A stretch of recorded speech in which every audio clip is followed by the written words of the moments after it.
এইখন বাঁহৰ দলংখনেৰে দৈনিক অহা যোৱা কৰে বহু মানুহ। এটা ব্যস্ত অঞ্চলত আছে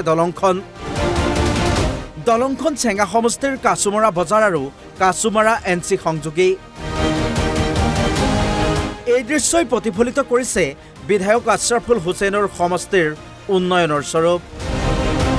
অঞ্চলটোৰ ৰাইজে খৰালিত বাঁহৰ সাঁকো আৰু বাৰিষাত নাৱেৰে কৰিব লাগে যাতায়াত। বছৰ বছৰ ধৰি এনেদৰেই বিপদসংকুলভাৱে যাতায়াত কৰি আহিছে তেওঁলোকে।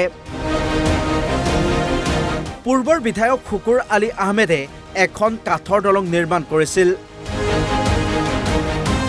কিন্তু বানপানীত উটি গ'ল দলংখন।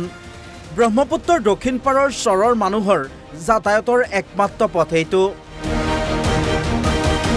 স্থানীয় ৰাইজে চৰকাৰক আহ্বান জনাইছে এখন পকী দলং নিৰ্মাণ কৰক। খুবেই গুৰুত্বপূৰ্ণ জেগা কাছমাৰা NC সংযোগী তথা কাছমাৰা বজাৰ সংযোগী একমাত্ৰ যাতায়াতৰ ব্যৱস্থা এইটোৱে। বিগত ধৰক 2021 চনত সেই সময়ৰ বিধায়ক শুকুৰ আলী আহমেদ ডাঙৰীয়াই প্ৰায় 1 কোটি টকা ব্যয় সাপেক্ষে এটা কাঠৰ দলং নিৰ্মাণ কৰিছিল। বানপানীৰ ফলত আৰু গৰাখহনীয়াৰ ফলত সেই কাঠৰ দলংটো সম্পূৰ্ণৰূপে বানপানী যা গৈছে।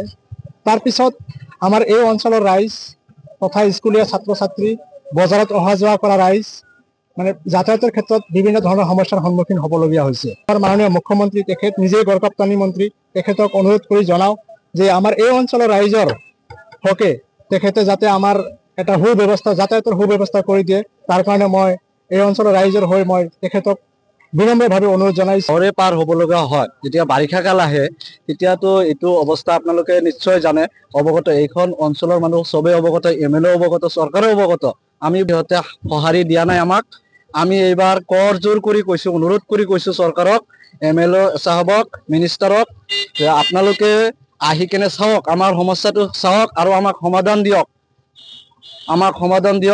আমাৰ এইটোৱেই চৰকাৰৰ ওচৰত অনুৰোধ কৰি আমি জনাওঁ যে আমাৰ এই অঞ্চলৰ হকে আৰু এই কণ সৰু ছোৱালীৰ জীৱনৰ ওপৰত যে এটা ঝুঁকিপূৰ্ণ এটা হেৰি হৈ আছে, ইয়াৰ ওপৰত ভিত্তি কৰি তেওঁলোকে যাতে আমাক অতি সোনকালে আমাৰ এই সমস্যাৰ সমাধান দিয়ে, তাৰ কাৰণে আমি অনুৰোধ জনাইছোঁ।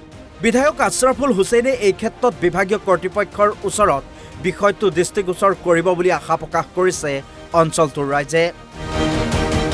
সোণতলীৰ পৰা নয়ানালীৰ সহযোগত news desk report, NB news.